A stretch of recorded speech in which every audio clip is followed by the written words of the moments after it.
और संत लोग सही राह बताते हैं। तो ये बॉलीवुड को डर लगता है कि संतों के राह पर यदि ये बच्चे चल पड़े तो इन बॉलीवुड वाले इनकी तो दुकानें बंद हो जाएंगी।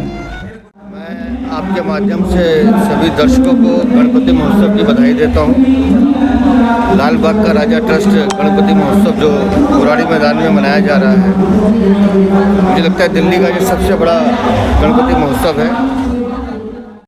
आपकी बात प्रीतमपुरा से यहाँ शिफ्ट करने का कारण हमारे गुरु जो धीरेन्द्र शास्त्री जी महाराज हैं, उनकी कथा में 5 लाख लोग तकरीबन एवरेज में रोज आए। उसके आने से हमारे को परमिशन जो है ना वो यहाँ के लिए मिली, ना कि NSP के लिए मिली। फर्स्ट टाइम ऐसा हुआ है 2014 में जब गणपति दिल्ली पहुँचे फर्स्ट टाइम, उस टाइम में दिल्ली में 10 के 10 दिन इतनी बारिश हुई है, इतनी बारिश हुई कि बॉम्बे में एक दिन गणपति वाले दिनों में एक दिन बारिश नहीं हुई, जिससे कि हमें लगा कि हमारे गणपति बाबा दिल्ली पहुंच गए। अब इन्होंने दिल्ली स्थान अपना बना लिया।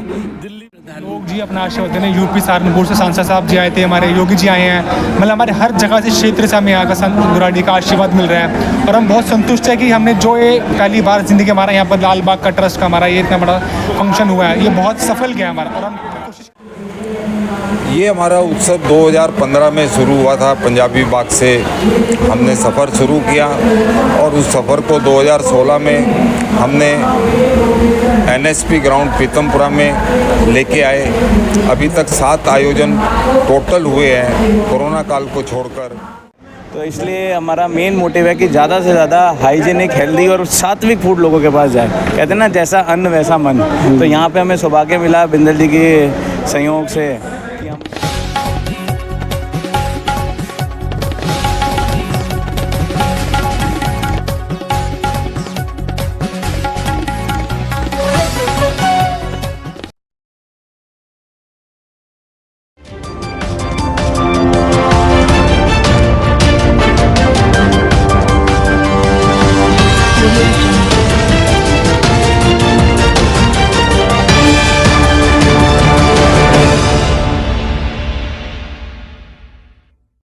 नमस्कार, मैं हूं रूप सिंह गुसाई और आप देख रहे हैं ANC इंडिया। सभी दर्शकों का बहुत स्वागत है। आज गणपति महोत्सव का 9वां दिन है और इस वक्त मैं मौजूद हूं दिल्ली के DDA ग्राउंड बुराड़ी में, संत नगर कॉलोनी है ये। और यहाँ पर लाल बाग का राजा ट्रस्ट की ओर से गणपति महोत्सव का आयोजन किया गया है। मैं आपको बता दूं कि महाराष्ट्र में जो मुंबई में जो गणपति महोत्सव मनाया जाता है, ये वहीं से गणेश जी की मूर्ति को लाया जाता है हर साल। और लाल बाग का राजा ट्रस्ट की ओर से ये दिल्ली ही नहीं कह सकते कि मुंबई के बाद दूसरा सबसे बड़ा गणपति महोत्सव हो रहा है और पूरी दिल्ली का सबसे बड़ा ये पंडाल है। और यहाँ पर जो शुरुआती दिन 7 सितंबर को जब यहाँ पर इस कार्यक्रम का शुभारंभ हुआ, तो जो बागेश्वर धाम सरकार गुरुजी धीरेन्द्र शास्त्री जी के द्वारा जो है यहाँ पर कथा का वाचन हुआ। ज़्यादातर वो हनुमान जी की कथा कहते हैं, राम जी की कथा कहते हैं, लेकिन इस कार्यक्रम में उन्होंने गणेश जी की कथा को कहा। और उसके बाद जो है जो अब ये अंतिम दिन चल रहे हैं, अभी 9वां दिन है, यहाँ पर जो अनिरुद्धाचार्य जी हैं उनके द्वारा जो है कार्यक्रम का आयोजन हो रहा है, कथा का आयोजन हो रहा है। आप मेरे पीछे देख सकते हैं इस समय हजारों की संख्या में यहाँ पर इस पंडाल में लोग हैं। बहुत ही बड़े भव्य स्तर पर जो है लाल बाग का राजा ट्रस्ट की ओर से इस कार्यक्रम का आयोजन हो रहा है। और गुरुजी की कथा हो चुकी है, उसके बाद जो है उनके भक्तगण जो है अपने अपने सवाल पूछ रहे हैं और गुरुजी जो है अनिरुद्धाचार्य जी जो है उनका जवाब दे रहे हैं। तो बड़ा ही उत्साह और बड़ा ही रोचक ये कार्यक्रम है। और श्रद्धालुओं के यहाँ पर आने का, उनके बैठने का, हर तरह का बहुत ही जो है बढ़िया बंदोबस्त यहाँ पर है। मैं आपको एक बात और बता दूं कि कल का दिन और है, अनिरुद्धाचार्य जी यहाँ पर कथा वाचन करेंगे। उसके बाद परसों यानी कि 17 सितंबर को जो है गणेश जी का जो विसर्जन होगा वो इसी पंडाल में होगा। यहाँ पर विशेष रूप से व्यवस्था की गई है, सारी तैयारियाँ हो चुकी हैं। यहीं पर जो है एक ताल बनाया जाएगा और उस ताल में जो है गणेश जी का विसर्जन कर दिया जाएगा। तो आइए आज इस कार्यक्रम में 9वें दिन यहाँ पर लाल बाग का राजा ट्रस्ट जो DDA के दिल्ली बुराड़ी में जो कार्यक्रम हो रहा है, उस कार्यक्रम से आपको जोड़ता हूँ। अनिरुद्धाचार्य जी से आपको मिलवाने की कोशिश करूँगा, यहाँ के ट्रस्टी जो हैं, जो पदाधिकारी हैं, उनसे मिलवाने की कोशिश करूँगा। तो आइए चलते हैं।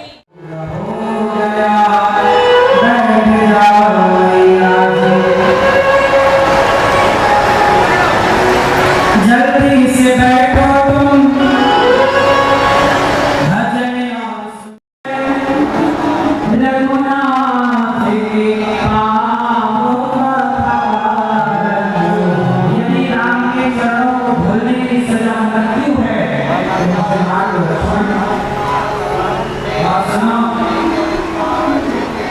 पूछेंगे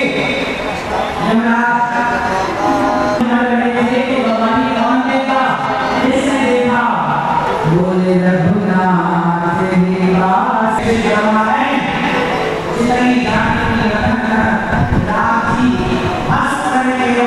आपके स्वभाव कैसा, आपका स्वभाव कैसा कि आपके पास कोई रोता हुआ आए और आप उसे हंसाते हुए भेजो, यही आपका स्वभाव होना है।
सही राह बताते हैं। तो ये बॉलीवुड को डर लगता है कि संतों के राह पर यदि ये बच्चे चल पड़े तो इन बॉलीवुड वाले इनकी तो दुकानें बंद हो जाएंगी। फिर गुटखा कौन खाएगा, फिर शराब कौन पिएगा, फिर जंगली रमी डाउनलोड कौन करेगा, क्योंकि ये आज के नौजवान बच्चे ही इन लोगों का धंधा चलवा रहे हैं। इसलिए एक षड्यंत्र के तहत संतों को बदनाम करने के लिए बॉलीवुड पूरा काम कर रहा है।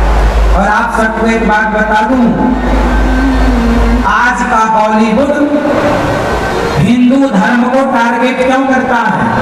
क्योंकि बॉलीवुड में 80% लोग गैर हिंदू लोग काम कर रहे हैं, जिनका एजेंडा यही है, उद्देश्य यही है कि सनातन संस्कृति को नष्ट किया जाए। ये यूथ समझने को तैयार नहीं।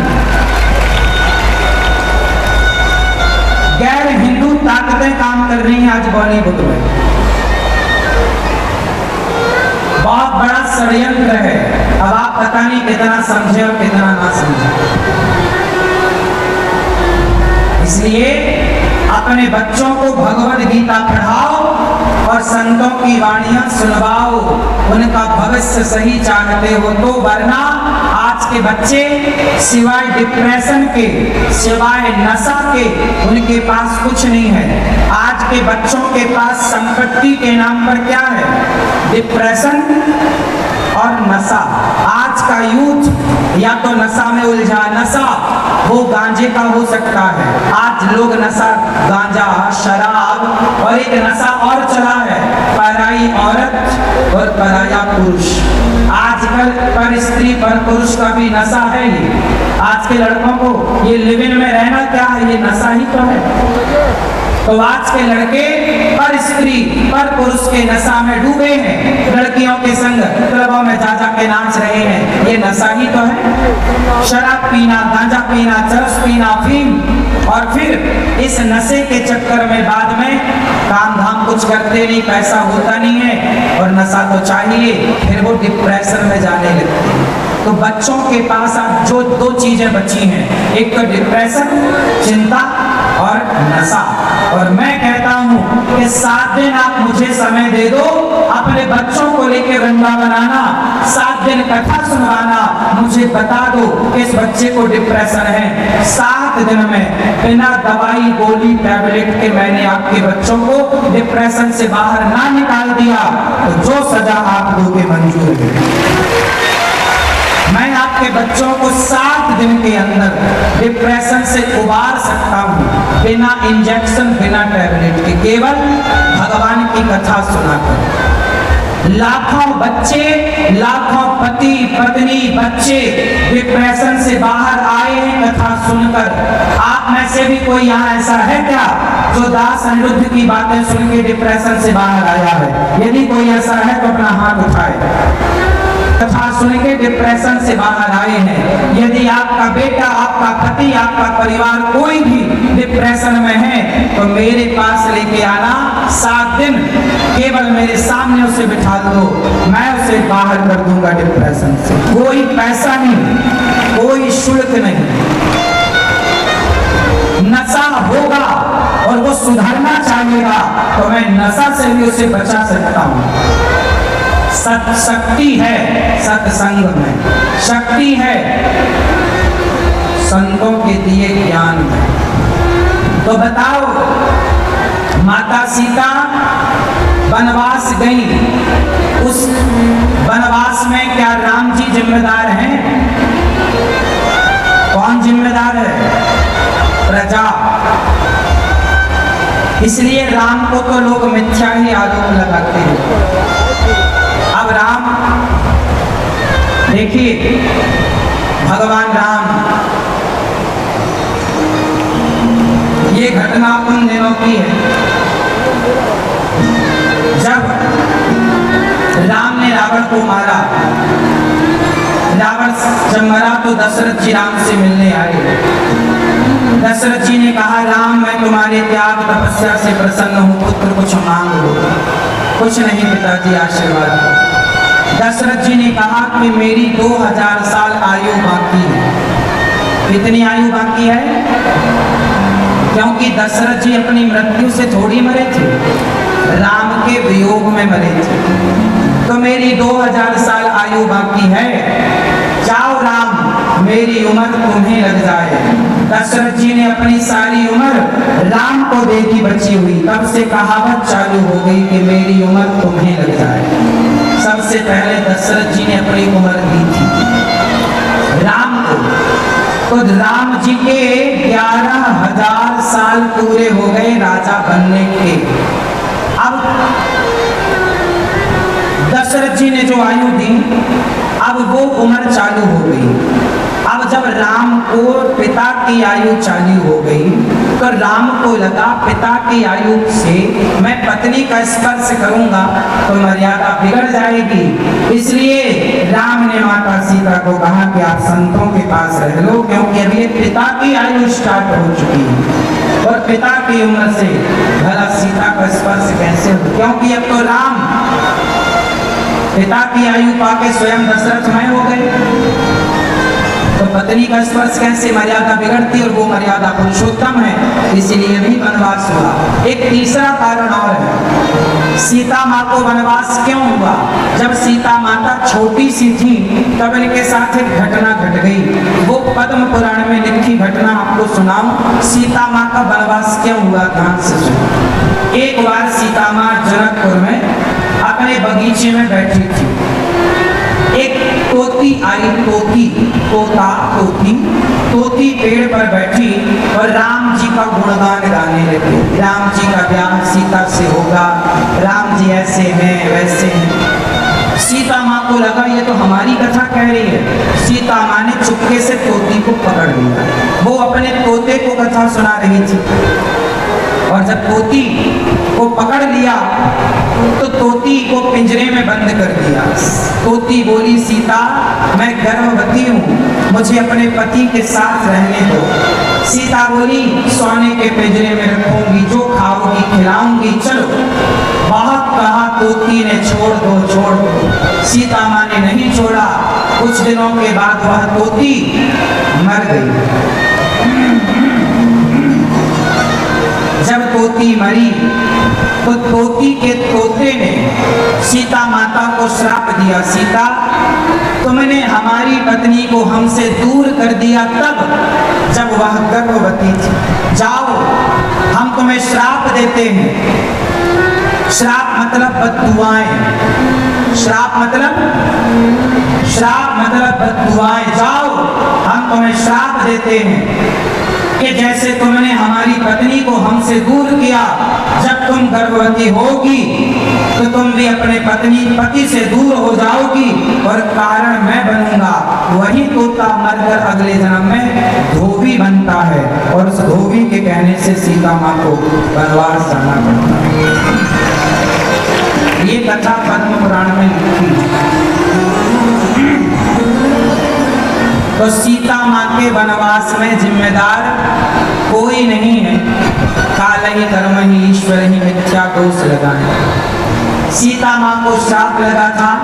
आप लोग भी तोता तोती पालते हो ना अपने आनंद के लिए। किसी की आजादी मत छीनो। तोता को भी पिंजरे में क्यों बंद करना?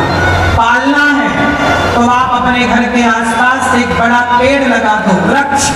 जब वृक्ष होगा तो निश्चित ही उस पर आकर पक्षी बैठेंगे, आप देखते रहना।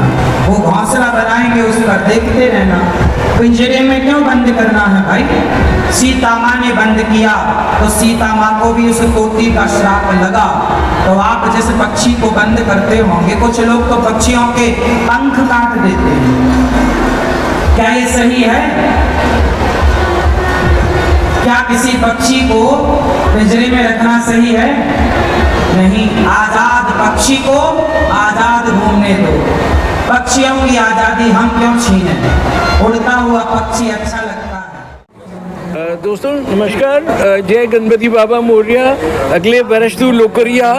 हम लोग यहाँ पे आज बुराड़ी में हैं और यहाँ पे हमारे साथ चेयरमैन बिंदल साहब हैं, प्रदीप जी हैं और अनिरुद्ध आचार्य जी का कथा चल रही है, राम कथा। तो हम लोग जानना चाहेंगे कि ये जो आप लोग ने आयोजन करा है इस वर्ष नेताजी से, क्योंकि धीरेन्द्र शास्त्री जी आए थे, तो आप लोग का कैसे सब व्यवस्था चल रही है? गणपति बप्पा मोरिया, मंगल मूर्ति मोरिया। गणपति भगवान मन्नतों के देवता हैं। हर आदमी की, जो आदमी आता है प्रभु के आगे मन्नत मांगता है, गणपति भगवान उसकी मन्नत पूरी करते हैं, ऐसा मेरा विश्वास है। अब की बात प्रीतमपुरा से यहाँ शिफ्ट करने का कारण हमारे गुरु जो धीरेन्द्र शास्त्री जी महाराज हैं, उनकी कथा में 5 लाख लोग तकरीबन एवरेज में रोज आए। उसके आने से हमारे को परमिशन जो है ना वो यहाँ के लिए मिली, ना कि NSP के लिए मिली, क्योंकि वहाँ छोटा ग्राउंड है, यहाँ ग्राउंड बड़ा है। तो इसके अंदर अपने पंडाल में लोग बैठने का व्यवस्था पूरी है, लकड़ी की सब फ्लोरिंग करवाई है। तो शास्त्री जी की 5 दिन रही, 5 दिन अनुरुद्धाचार्य जी की कथा चल रही है। इसके अंदर भी बहुत भीड़ है, लोग कथा का रास ले रहे हैं, मजा ले रहे हैं। अभी जो आप लोग ने एक बॉलीवुड नाइट भी 2 दिन पहले कुछ फिल्म बॉलीवुड कर दी वो, क्योंकि ना कथा में लोगों को इतना रास आ रहा है तो वो कोई चीज़ और देखना ही नहीं चाहते। तो भजन संध्या ही चल रही है और कथा चल रही है। और इसका जो विसर्जन होगा, ये इसका आपने बताया था कि यहीं पे कंपाउंड में, वो उसकी क्या व्यवस्था? और किसी कंपाउंड में बस 17 तारीख को इसका विसर्जन करेंगे और यहीं पर ही करके उसको पौंड में, और पानी उसके अंदर खड्डे के जो बनाते हैं पौंड भर देते हैं और फिर उसको पानी से फिलअप करते रहते हैं। समय क्या रखा है? 2:30-3 बजे के 3 बजे। तो जैसे आप लोग देख रहे हैं कि ये जो अभी कार्यक्रम यहाँ पे चल रहा है, अभी आप लोग आज इसका लुत्फ उठा सकते हैं। कल भी पूरे दिन कथा रहेगी, कल पूरा दिन कथा है, और परसों आखिरी दिन होगा विसर्जन, जो कि गणेश जो लालबाग राजा हैं उनको बॉम्बे से ये मूर्ति बन के आई है। बॉम्बे में बहुत बड़ा फेस्टिवल होता है गणपति महोत्सव, और अब दिल्ली में भी और अपने पूरे भारतवर्ष में ये एक त्यौहार मनाया जाता है। और इसके आगे फिर नवरात्रि फेस्टिवल हो जाता है, हमारे त्यौहार शुरू होते हैं। तो हम प्रधान जी से जानना चाहेंगे, उनसे 2 शब्द की आप थोड़ा सा इसके बारे में कुछ बोलेंगे सर।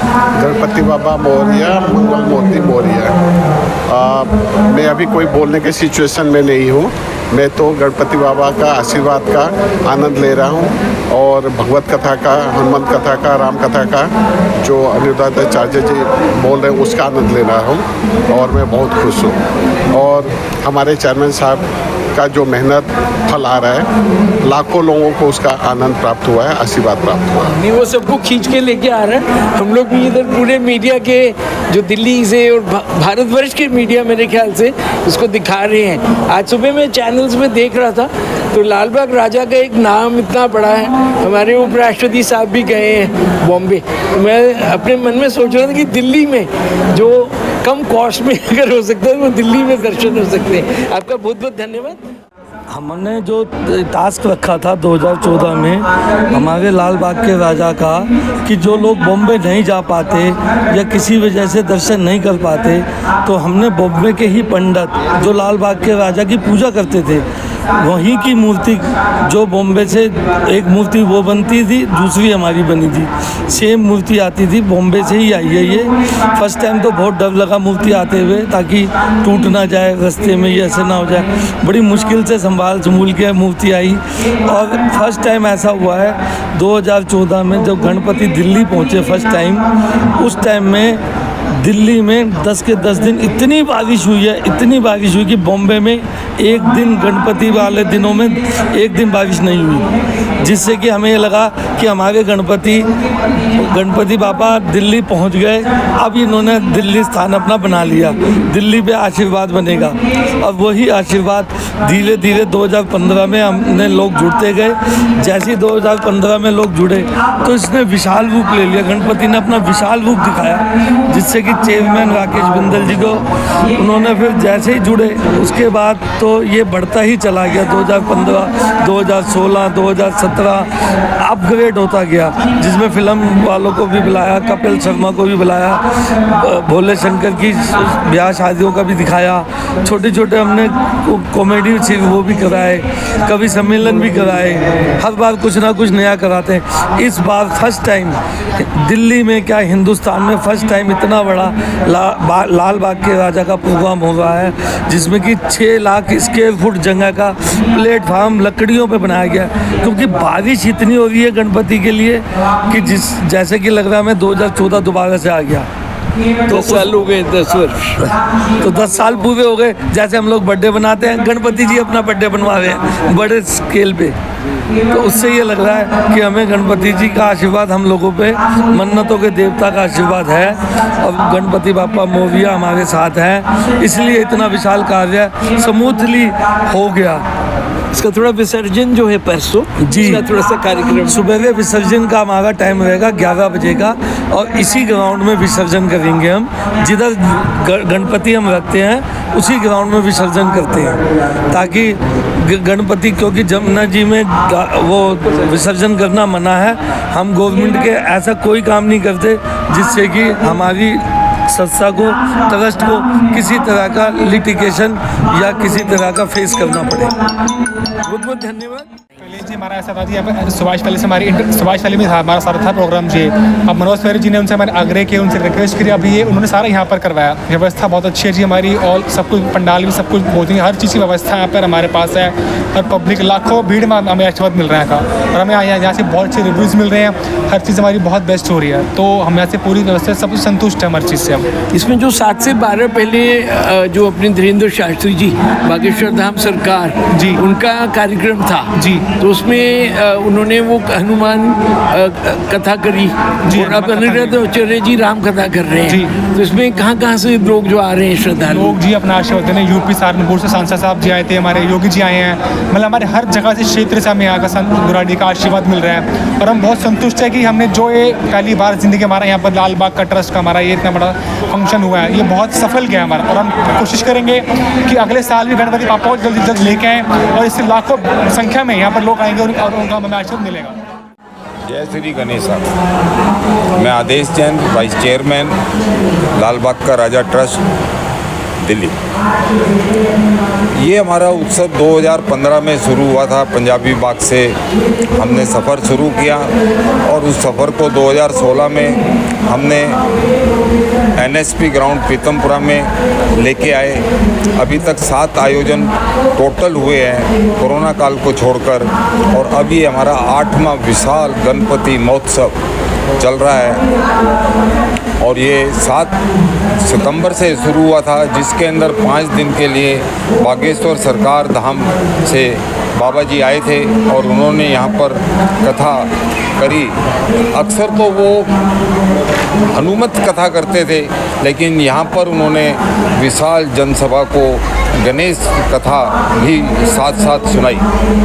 और अब अनिरुद्धाचार्य 12 तारीख से कल 16 तारीख तक यहाँ पर पधारे हुए हैं, और यहाँ पर वो श्री राम कथा का आयोजन कर रहे हैं। आसपास से और दूर दूर से बहुत भगत जन, पूरा पंडाल भरा हुआ है अगर आप देखेंगे, और यहाँ पर झूले भी लगे हुए हैं। कुछ थोड़ा थोड़ा हमारे को बरसात ने साथ नहीं दिया, उसकी वजह से थोड़ी परेशानियाँ रही, बाकी उत्सव जो है वो बड़े धूमधाम से मनाया जा रहा है, और गणेश जी के दर्शन सभी लोगों को प्राप्त हो रहे हैं। वो हम स्टेज पे ही दर्शन कराते हैं लोगों को, बिल्कुल साक्षात।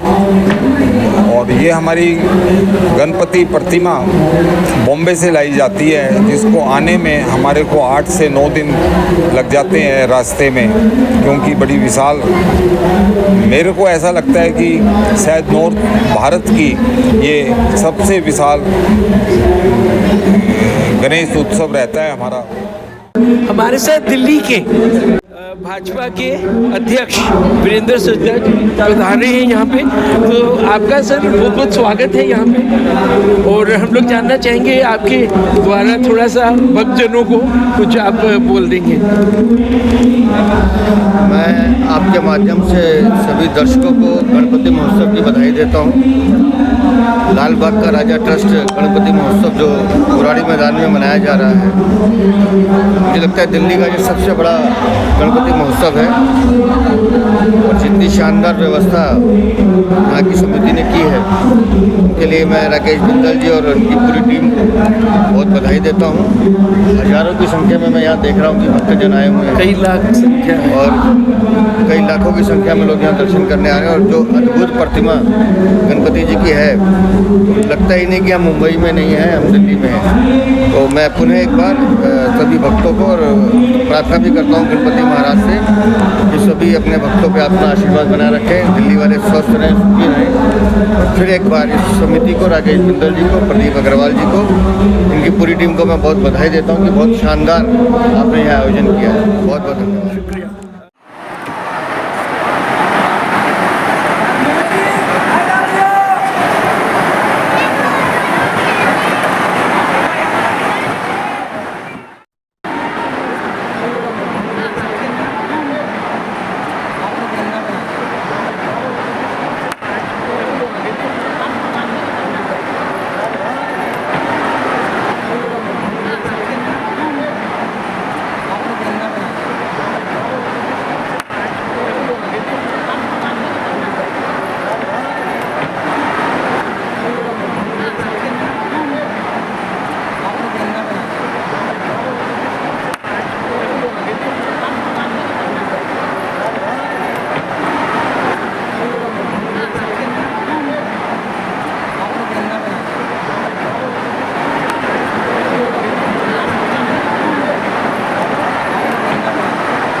बनवारी आप बोलेंगे संविदा जी ने बुलाया था कि आचार्य जी का इंटरव्यू क्या हाँ, यह गणेश उत्सव में गणेश उत्सव समिति है, लाल बाग के राजा समिति के द्वारा बुलाया गया और यहीं पे सब आप सबकी सेवा करने आए हैं। इसमें जो अपनी लाल बाग राजा का है, लाल बाग राजा में जो अभी जैसे बॉम्बे में होता है दिल्ली में होने लगा है, बिल्कुल। तो वृंदावन भी ले जा रहे हैं आप इसको? हाँ, वृंदावन में भी गणेश उत्सव होता है। हमारे साथ मिस्टर ध्रुव मेहंदी रत्ता हैं, जो कि लंदन से यहाँ स्पेशली भारत में आए हैं और पंचतत्व कैटरिंग के नाम से इनका काम है। और यहाँ गणेश पूजा पंडाल में इस लाल बाग का राजा ट्रस्ट का जो यहाँ पर गणेश महोत्सव का कार्यक्रम चल रहा है, उसमें सारा कुछ कार्यक्रम कैटरिंग का इन्हीं के द्वारा हो रहा है। हमने तो पूरे क्या इसमें कहना चाहेंगे सर? यही है कि मेरा पंचतत्व शुद्ध आहार, प्योर सात्विक फूड, हमारा मेन मिशन है कि प्योर सात्विक भोजन जो है वो इंटरनेशनल लेवल पे जाना चाहिए। मैं लंदन से क्वालिफिकेशन की है, वहाँ से सब छोड़ के हम अपने हिंदुस्तान में सिर्फ एक प्योर सात्विक फूड को बाहर लेके जाना चाहते हैं। डेली हमारे सात्विक फूड और जो भारत के जो व्यंजन है वो बाहर। हाँ जी, हाँ जी, हाँ जी। डेली हमारी किचन्स में गंगा जल डलता है, मंत्रों के उच्चारण होते हैं, तो जाके भोजन बनता है। कहते हैं ना, अन्नम ब्रह्मेति हमारा टैग है। शुद्ध अन्नपूर्णा भी हमारा रेस्टोरेंट है, शुद्ध अन्नपूर्णा, जो कि 30 साल से चल रहा है। 30 साल से हमने तंदूर नहीं रखा, तवा रोटी बेस्ड है। तो इसलिए हमारा मेन मोटिव है कि ज़्यादा से ज़्यादा हाइजीनिक, हेल्दी और सात्विक फूड लोगों के पास जाए। कहते हैं ना, जैसा अन्न वैसा मन। तो यहाँ पे हमें सौभाग्य मिला बिंदल जी के सहयोग से कि हम यहाँ पे जितनी भी दिल्ली पुलिस है, 5000 से भी ज़्यादा दिल्ली पुलिस वाले और STF कमांडोज हो गए, जितने भी सिक्योरिटी ऑफिसर्स हो गए, उनको हमें सौभाग्य मिला। हमने थालियाँ प्रोवाइड करी हैं रोज़, डेली की 5 से 10 हज़ार थालियाँ हमने दी हैं। बाकी हमें ईश्वर के आशीर्वाद से सौभाग्य मिला, बागेश्वर बाबा जी को भी हमने सर्विस किया है एंड उनकी पूरी टीम को, अभी अनिरुद्ध आचार्य जी आए हैं, इनकी भी पूरी टीम को हमें सौभाग्य मिला कि हम प्योर सात्विक भोजन खिला सकें। इसी के साथ साथ हमारा रेस्टोरेंट है करोल बाग में, शुद्ध अन्नपूर्णा, एंड झंडेवाला में हमारा पंच तत्व शुद्ध आहार कमर्शियल केटरिंग यूनिट है, जहाँ पे हम प्योर सात्विक थालियाँ बेचते हैं बल्क में। प्लस हमें अभी 4 धाम यात्रा का भी हमें पुष्कर धामी जी एंड सतपाल महाराज जी की कृपा से हमें मिला था वहाँ पे। हाँ, तो हमने वहाँ पे बहुत ही कम दामों में हमने प्योर सात्विक भोजन वहाँ पे भी प्रोवाइड किया है सारे यात्रियों को, जो भी ट्रांजिट कैंप में रुकते हैं तो ऊपर यात्रा की तरफ जाते हैं। तो हमने सौभाग्य मिला, हमने प्योर वहाँ पे भोजन प्रोवाइड किया है। अभी भी आगे अगले साल भी करेंगे। तो ये कह सकते हैं अगर अच्छी राह पे इंसान है, अच्छे काम कर रहा है तो वो अच्छे लोगों के सानिध्य में आता है। बस बाकी यही बात है, ऊपर वाले की कृपा बनी रहे। तो जो लोग वेज भोजन पसंद करते हैं, शाकाहारी हैं, सात्विक भोजन भी पसंद करते हैं, वो भाई से मिल सकते हैं। हाँ जी, हाँ। पंचतत्व के नाम से इनका ये कैटरिंग का काम है। ध्रुव मेहंदी रतन जी रत्ता जी से तो बहुत धन्यवाद, आप हमसे जुड़े। Thank you. आशा करता हूँ आज की ये खास रिपोर्ट आपको पसंद आई होगी। इसको लेकर के आपके जो भी सुझाव हो, जो भी विचार हो, हमारे साथ जरूर साझा कीजिएगा। कमेंट्स बॉक्स में एक बार गणपति महाराज का जयकारा जरूर लिखिएगा, जय श्री गणेशा लिख दीजिएगा। साथ ही यहाँ पर आपने देखा कि कितने भव्य स्तर पर जो है लाल बाग का राजा ट्रस्ट की ओर से इस कार्यक्रम का, गणेश महोत्सव का आयोजन हो रहा है। और दिल्ली ही नहीं, भारत का कह सकते हैं कि सबसे बड़े जो आयोजनों में से एक है लाल बाग का राजा ट्रस्ट का ये जो गणपति महोत्सव हो रहा है। पीछे मेरे आप देख सकते हैं कि भव्य झूलों का भी आयोजन है, पंडाल है, यहाँ पर खाने पीने के स्टॉल हैं। लोग यहाँ पर भरपूर जो है कथा के साथ साथ जो है अपने आनंद भी ले रहे हैं अन्य चीज़ों का। तो इसी के साथ मैं रूप सिंह गोसाई आप सभी से अनुमति चाहता हूँ। जल्द मिलूंगा, तब तक आप अपना बहुत ख्याल रखिएगा। नमस्कार, धन्यवाद, जय हिंद, जय भारत।